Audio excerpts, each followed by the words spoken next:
Hey guys, Whitehawk here, back with another video. This week we're going to be doing a book review, which you've seen if you read the title.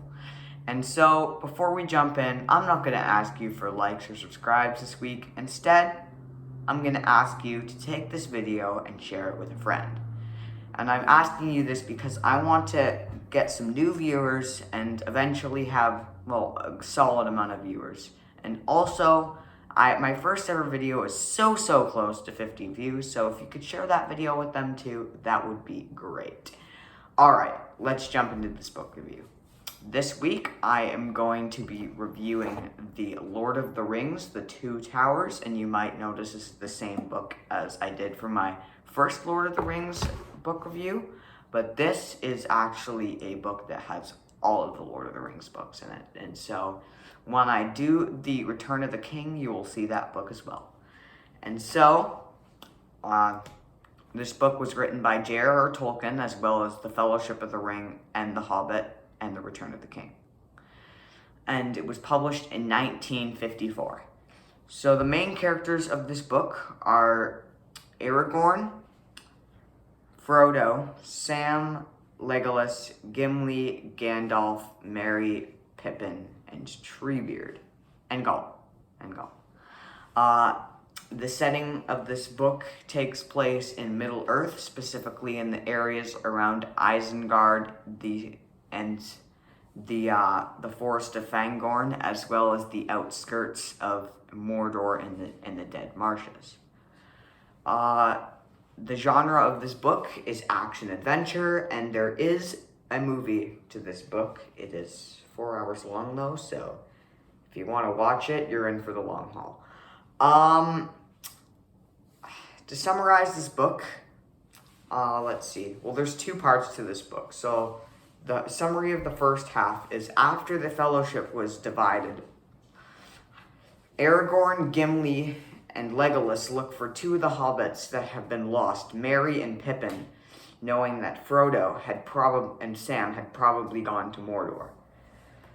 And so, they looked around until they found a group from the city of Rohan, which are known for their horses and have a very large kingdom.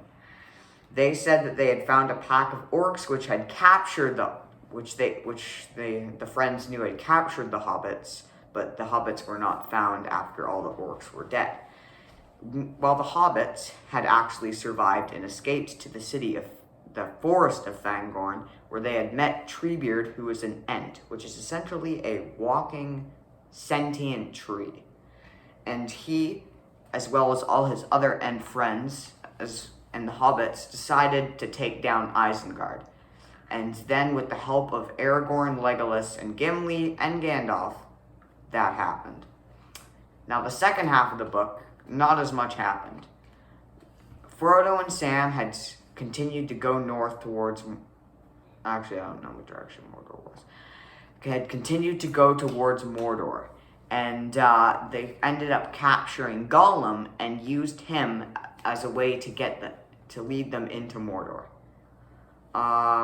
So yeah, that summarizes this book. And so if you haven't watched these videos, any of my videos before, it's at this point where I subrate the book based on 4 different categories. First of all, action level.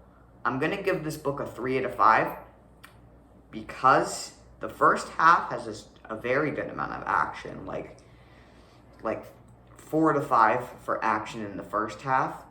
But the second half is a little lackluster. It's like a 2 out of 5, and to balance that out, I'm going to have to put it at 3 out of 5 for the entire book. Let's see. Reading level. I'm going to give this a 3.5 out of 5. If you understand Old English, it's pretty easy.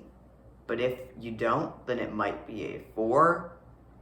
But I think it's not really that hard. There's some weird names in there, but that's probably the hardest part about the book. Length. This book is 20 chapters and over 300 pages long. each chapter's a decent size, so I'll give it a 4 out of 5. I mean, I'm only going to give it a 5 out of 5 if it's like a 1,000 page book, which is actually the entire size of this book combined. All three of those books result to just over 1,000 pages, and so that is why I'm going to give this singular book alone only a 4 to 5 for length. Finally, we're going to separate this on how well does it fit into the genre. I'm going to give this a solid 5 out of 5. I mean, action, it definitely has the action. Like I said, it could use a little more action in the second part, although the second part more focuses on the adventure side.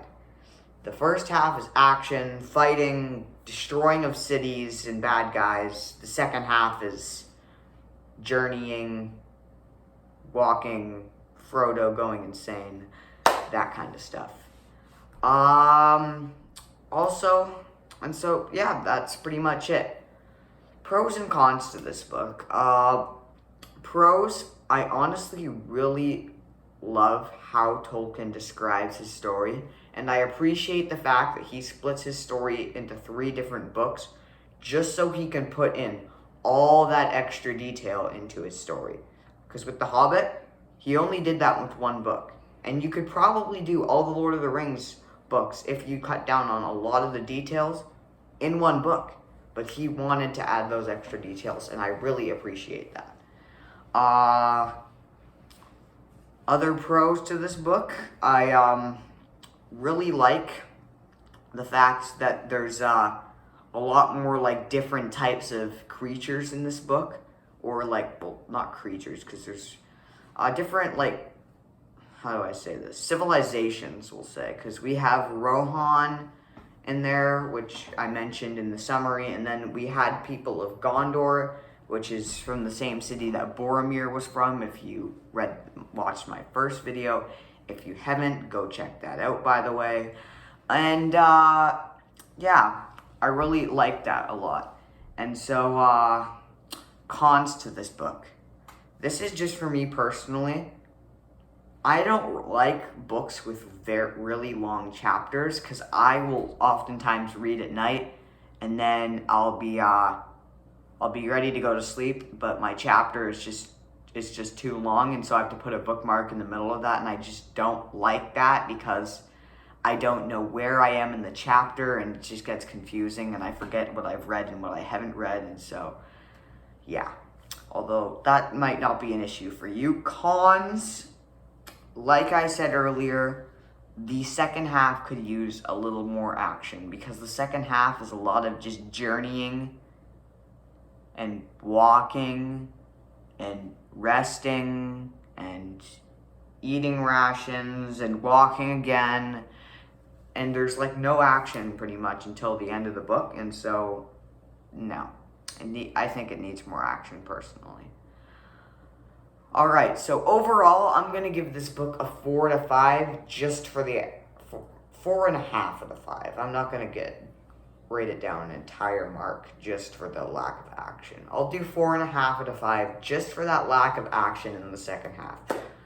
Alright, so that's the book review. Anyways, guys, thank you guys so much for watching, and as I said at the beginning of the video, share this video with a friend, please. I just really want to get my view count up, and just remember, first video, almost at 50 likes, share that too. Alright guys, I'll see you in the next one. Peace.